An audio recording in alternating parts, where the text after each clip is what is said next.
और अब बात करते हैं वेब सीरीज तांडव की। वही वेब सीरीज जो अपने नाम के साथ ही बदनाम हो गई।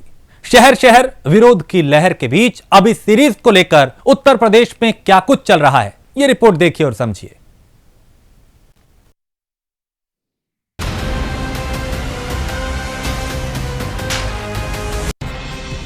वो कहते हैं ना कि जो जितना बदनाम होता है उसका उतना ही नाम होता है।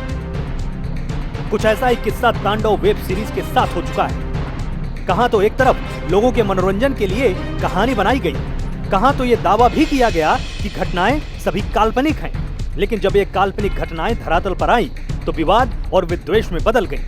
भावनाओं को आहत करने का झटका ऐसा लगा कि दारोगा ने खुद ही एफआईआर लिखा डाली। वेब सीरीज तांडव को लेकर जिस तरह से उस सीरीज में और उसमें तांडव फिल्म में दृश्य दर्शाए गए हैं वो अपने आप में बहुत ही आपत्तिजनक हैं। और बार बार मैं देख रहा हूं देश में कुछ प्रोड्यूसर, डायरेक्टर्स, एक्टर्स हैं जो हिंदू देवी देवताओं पर लगातार मजाक बनाते हैं अपनी फिल्मों में और देश में ही अपनी फिल्मों को चलाना चाहते हैं। हमें लगता है ये किसी के इशारे पर काम कर रहे हैं। इनकी मानसिकता ये दर्शाती है कि देश में कोई माहौल खराब करना चाहते हैं और हमारी आस्था पर करोड़ों करोड़ हिंदू भाइयों की आस्था को आहत करते हैं। तो हम मांग करते हैं कि इनको लाइफ टाइम बैन किया जाना चाहिए, इनके सीन नहीं हटाए जाना चाहिए। ऐसे लोगों को ही निकाल बाहर कर देना चाहिए फिल्म इंडस्ट्री के अंदर से।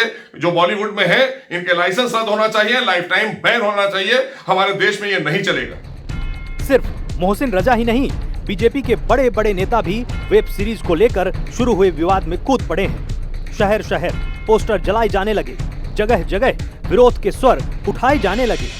विवादित बयान देने वाले बीजेपी के बयानवीर साक्षी महाराज ने तो इसे राम और हनुमान तक से जोड़ दिया।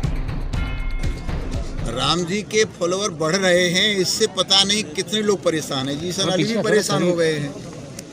मुझे लगता है कहीं न कहीं राजनीतिक पुट उनकी बुद्धि पर लगा हुआ है। पर जीशान अली को ये समझना चाहिए कि बजरंग बली के आगे जीशान अली की नहीं चलने वाली है।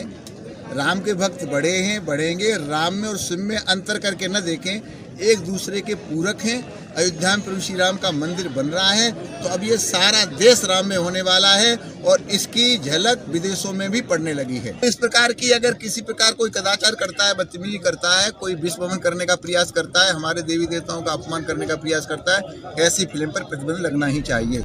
वेब सीरीज पर जब सियासत गरमाई तो उसने धर्म का तड़का भी लगाया। राजनीतिक गलियारों के साथ ही धर्म नगरी अयोध्या के संतों तक सभी ने अपनी आपत्ति दर्ज कराई।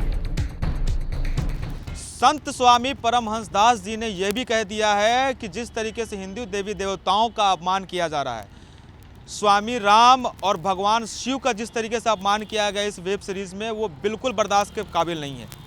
वहीं हनुमानगढ़ी के संत स्वामी राजू दास जी ने कहा है कि इस सनातन धर्म के बारे में अगर जो कोई भी टिप्पणी करेगा तो कत्लेआम होगा। उन्होंने साफ कह दिया है कि अगर आरोपियों के विरुद्ध सख्त कार्रवाई नहीं होती है तो अयोध्या के संत भी सड़कों पर तांडव करेंगे। तांडव वेब सीरीज पर हुए बवाल के बाद ही अब एक्शन भी शुरू हुआ है। सवालों का सिलसिला भी चल रहा है, जवाब तलब भी किया जा रहा है। इस बीच अमेजन ने माफी भी मांगी है, लेकिन विवाद का सिलसिला भी खत्म होने को तैयार नहीं। तांडव वेब सीरीज प्रकरण को गंभीरता से लेते हुए यूपी पुलिस भी गंभीर हो गई है। यूपी पुलिस की लखनऊ कमिश्नरेट ने अपने 4 तेजतर्रार अधिकारियों को मुंबई आरोपियों की गिरफ्तारी के लिए रवाना कर दिया गया है। दूसरी ओर देखा जाए तो कोर्ट भी सख्त हो गई है। उसने वेब सीरीज की सीडी कोर्ट में पेश करने के लिए गई है, जिसकी सुनवाई 2 फरवरी को तय की गई है। कैमरामैन सौरभ के साथ नंदन श्रीवास्तव, प्राइम न्यूज, लखनऊ। और इसी के साथ खास पेशकश में फिलहाल इतना ही। देश प्रदेश की बाकी खबरों के लिए आप देखते रहिए प्राइम न्यूज।